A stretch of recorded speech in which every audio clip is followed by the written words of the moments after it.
music?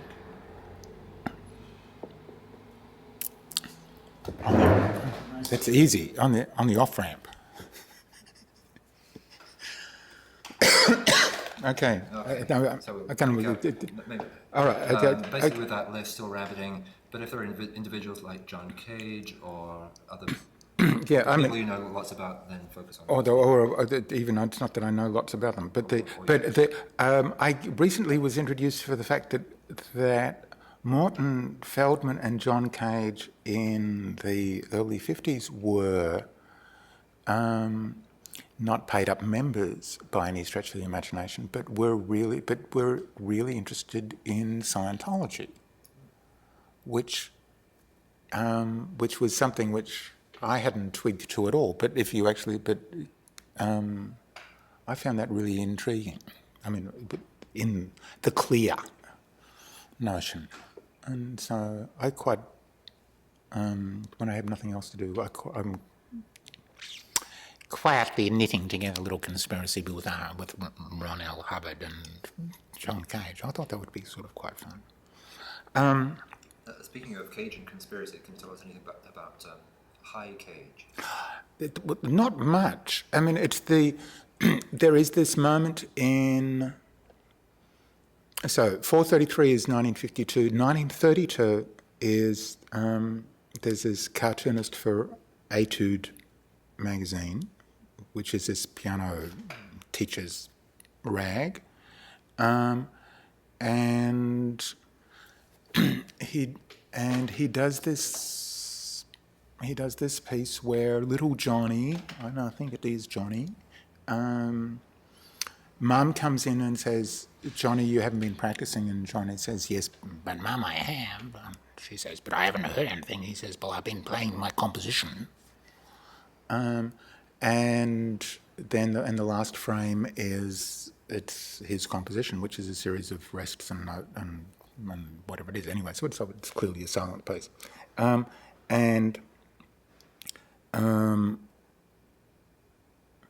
This is, and where that predates 1950 to that, I mean, by whatever it is, that's 20 years.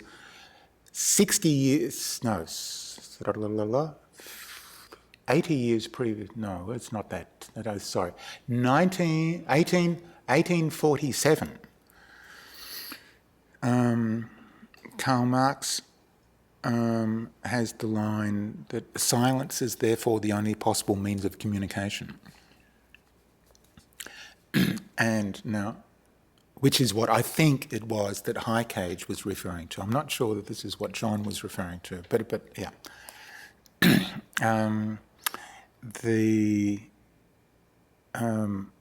Marx also speculated a bit later. I think it was in the 1870s. It's somewhere in volume 3, I think, of Das Kapital. He has this little moment where he talks about the distance from the syllable A to the table as being some sort of strange sort of cultural space, and which goes a long way to explaining Duchamp for me. But anyway. And you, it's about the 4 hour distance, right? Yeah, this is... we were all clothiers at one stage. Out of the rag trade, refugees from the rag trade. Yeah.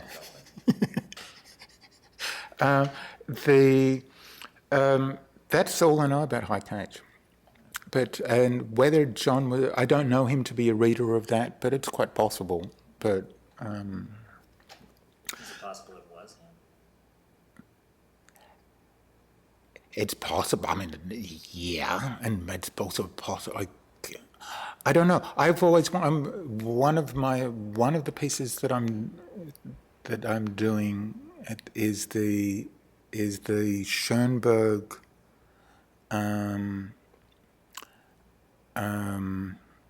Marx Brothers tennis match, and which with damn, what's his name? Who was the person who was volunteering to be Schoenberg's student? I can never remember. I don't know. This is sort of one of the great moments of American music. Anyway. Adolf Weiss. No. The populist who actually made. I mean, he made serious Gershwin. So it was Gershwin. Harpo,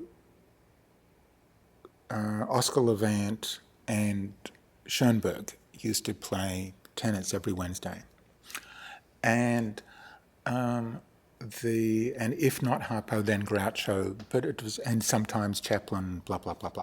But that was the standard foursome. I always understood that John Cage was the ball boy. So there is some. Is it possible that it's him? Yes, but then I suspect that Schoenberg's finger is in the pie there some way. Schoenberg used to apparently carry around. I didn't know this either. He used to travel around with a violin case, and people would actually query him as to they didn't know, Mr. Schoenberg, Arnie, I didn't know you were a fiddler, and it was no. He was not a fiddler. It had table tennis paddles and a net in the violin case. He was a maniac table tennis player. So, excuse me. Do you think your work, what's American about Mavericks as opposed to Australian Mavericks, and where do you fit into this picture? There's this, I think there is an Australian tradition which I think is really strong, which is about betraying being something like a traitor to a form. This is there is the idea of conceptual depth where you can actually choose to do something badly for whatever reasons. And this tradition goes back to at least the 1840s. And I don't know of that in the American sense. I don't know of an equivalent of that in the American sense. I do know that this is then the next sort of mention of that I know of is something like the painting school in Berlin in the 80s, in the 70s, maybe in the 80s,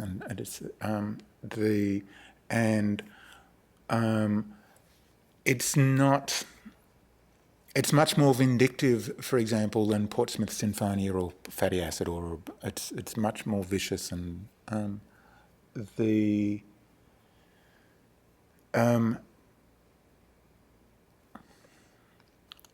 so that's how I would distinguish the Australian from the American.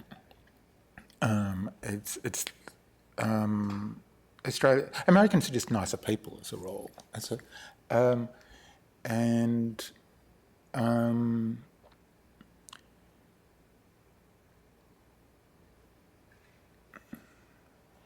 There is also there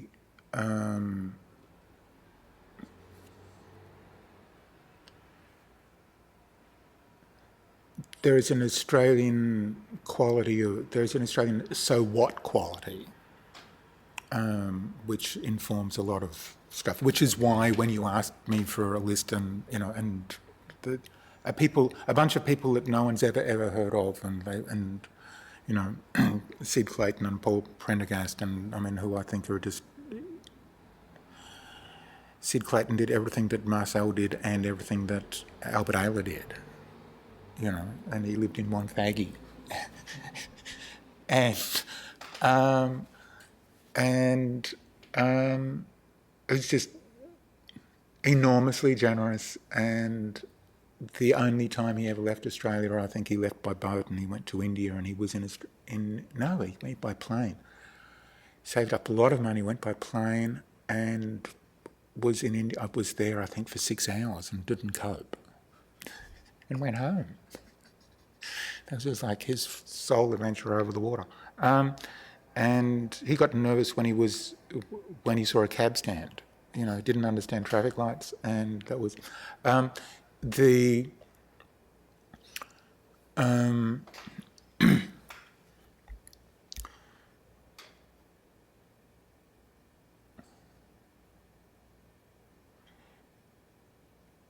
So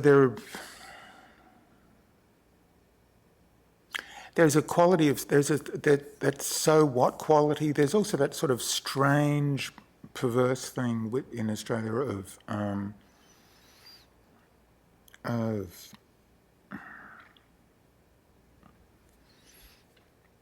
you do it because there's because it's like it's like betting on flies running up a wall or something.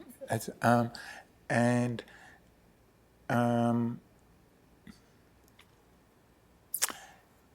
one of the governing notions is what we call desert time, which is that thing of, well, I'll see you at 1:15. We agree to meet sometime, and we agree to meet at 1:15. Well, we don't know. Is this 10:15, 2:15? Is this Wednesday, Thursday? Is this in August? It's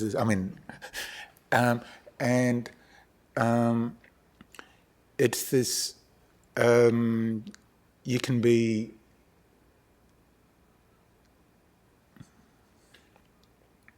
There was this lovely story that Alan Marshall used to tell about when he lived in the bush, and he had this.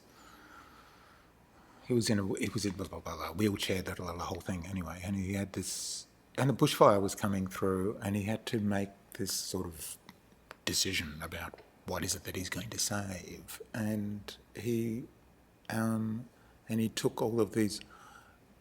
the books of Alan Marshall, translated into Czech and Hungarian,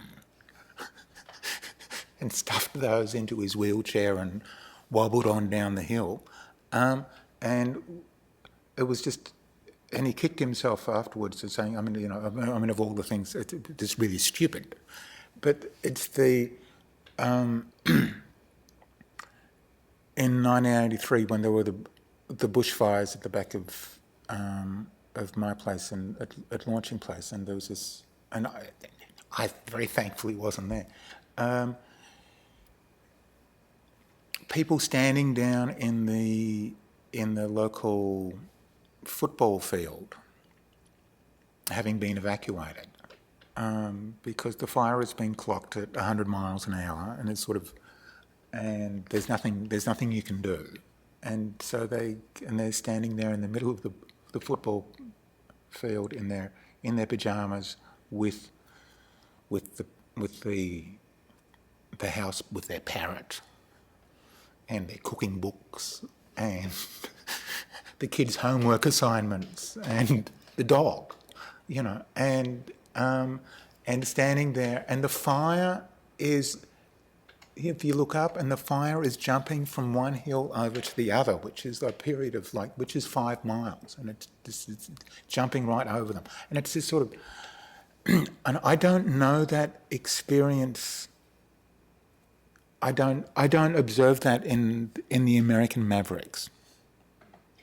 Do you think there's other kind of influences of the American environment, urban, East Coast, West Coast? You've got Jerry Hunt out in Texas. And, yeah. How does geography and all of that play? There was this. My relationship to Ron Roboy was this whole thing about that there is actually much more communication between the west coast of America and the east coast of Australia in the 1850s, 1860s, 1870s, 1880s than there is between the east coast and the west coast of America. That to travel the Pacific was 2 weeks. To travel across the United States was 6 weeks. So there's jazz. So they say that there's jazz. There is documentation that there is jazz. Jazz happens in Sydney and in Melbourne before it's known of in New York. So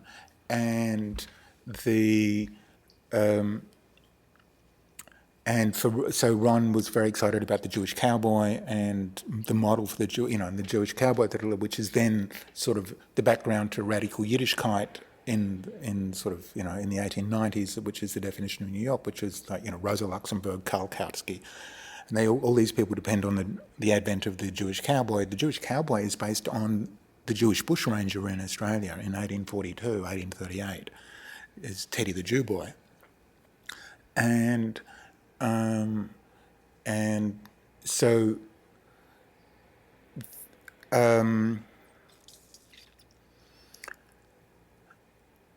Jerry Hunt rigging up like chess computers to synthesizers is something which I understand in Australia, and it's that sort of not needing to prove that it works, but needing to find out what happens and being perverse enough to be, or having a rainy Sunday afternoon where you can actually there's nothing on TV, so you may as well invent something. Yeah, that I understand, and yeah, I feel myself more closely. I feel much closer to Jerry Hunt than I do to some of these other people here who shall remain nameless. Why do composers still write for the symphony orchestra? So they can be interviewed by Peter Drucker. For management science. It's to do with management science. I mean, this is to do so that Ford. It's so that the Ford assembly line, so that they can run something like just in time, so that they understand. I mean, I think this is the role of the symphony orchestra. I mean, and so that they can model systems. It's exactly why, in the people who were most interested in computer composition in the 1960s, 1860s, 1960s, and 1970s were the Defense Department. And you would go to the American, Society of Cybernetics, and the people with the best questions were from the Defense Department, and that computer composition was being modelled on the guts of an AIM warhead for an intercontinental ballistic missile. I mean, it's to do with what can you get this thing to do. And in a systems sense, and what's it capable of? How can it be? It's exactly how how Casio. I mean, what Casio did to the American electronic organ. I mean, they just bought all the chips. Whatever it is, the electronic organ company went bust, and Casio bought all the chips and then reversed engineered them. And Casio was built on all of these boys at home with their drills, putting electric drills sort of drilling through the back of a Casio keyboard, and then pushing the screwdriver in and finding out that, if you connect that to that, then you get a whole new set of voices. And so their R&D department was actually done by all off-site. They didn't pay anything for it. The best you might hope for would be, $20 off your next Casio. So what does that mean for audiences for new music and symphony music, or the economics behind it? Does it do that?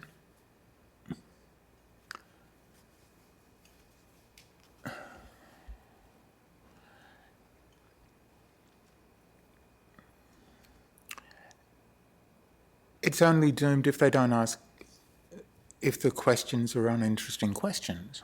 But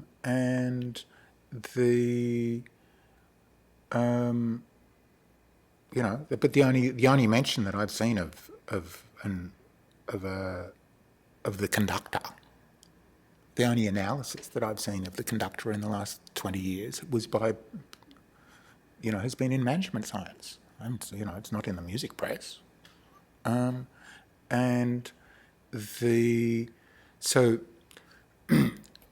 what is it that we use music to do? And we use music as a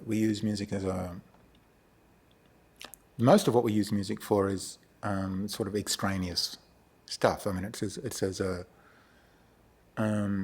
as a memory adjunct, you know, and most listening to music is not the listening to music. It's listening to the last time I listened to this piece of music, and so it's a, you know, in that sense, it's a subset of Kodak, but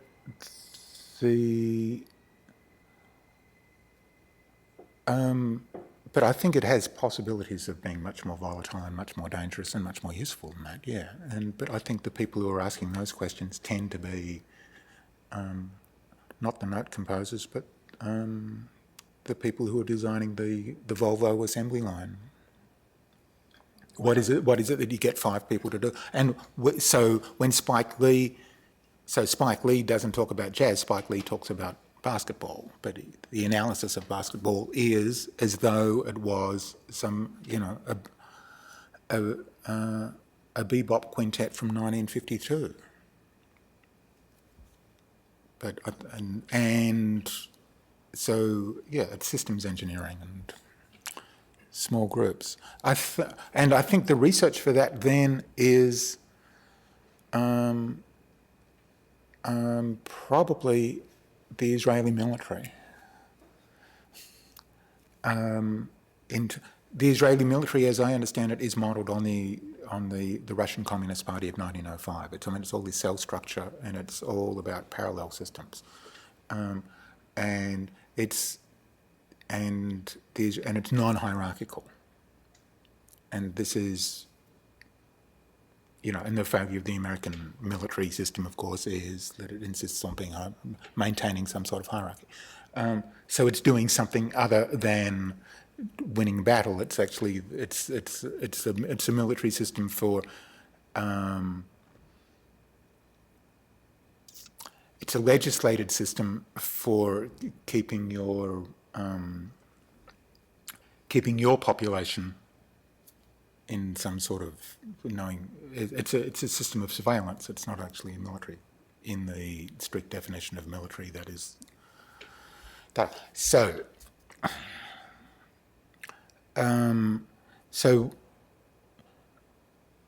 the Israeli command, the Israeli information flow in their military systems is much more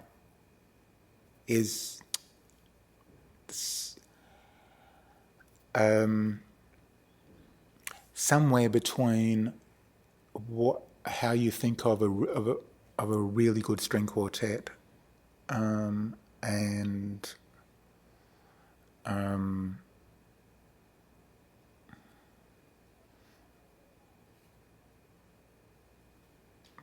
you know, or a bunch of people who've just been playing together for a long time. So, which is not the answer, which is the beginning of the answer to the question. It's not the answer. Sorry.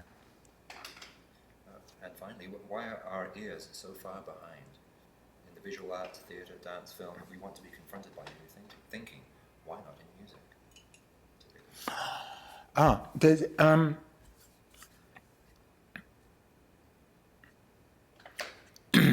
I can't remember. It's not Trakl. It's anyway. Some Austrian 1930 something or other.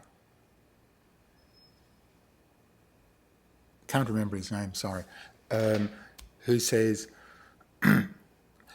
due to inclement weather, the German Revolution was in music.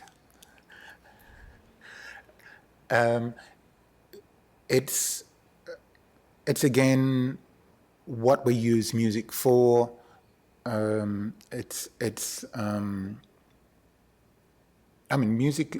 Music education in primary schools is about Peter Drucker. It's the symphony orchestra thing. It's about organising a bunch of people to do things on the downbeat, which is which is what it is. It's just nothing more than what it is, and it's most disappointing. The thing which is most disappointing about it is that it's not something else. And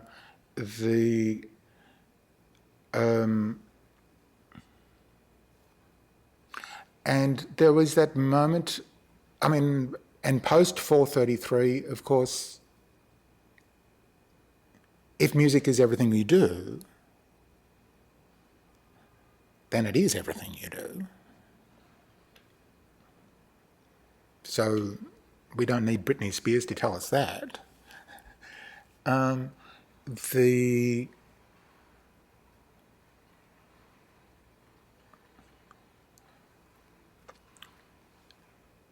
maybe it's this, we're doing much more sophisticated things with sound now than organising its sequencing, I think. You know, I mean, we use sound to brush our teeth. And, you know, we use sound for surveillance, you know, all the surveillance technologies, you know, all the delay every time you go through. It's, and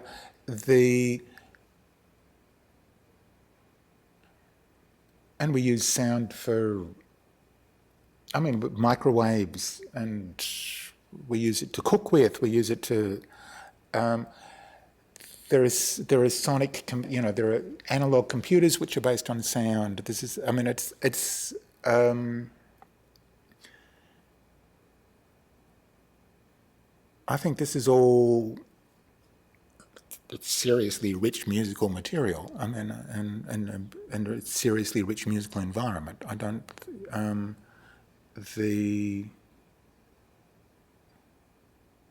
you know, and there are things that which we suspect and which we haven't sort of dealt with in any sort of disciplined way. I mean, if you take the difference between 110 and 220 circuits, the difference between a background variation of 50 hertz and 60 hertz, how you function in that, how living in the battery like that, what all of that background radiation, which is, it's all audible. It's not like, and we tune ourselves to that all the time. And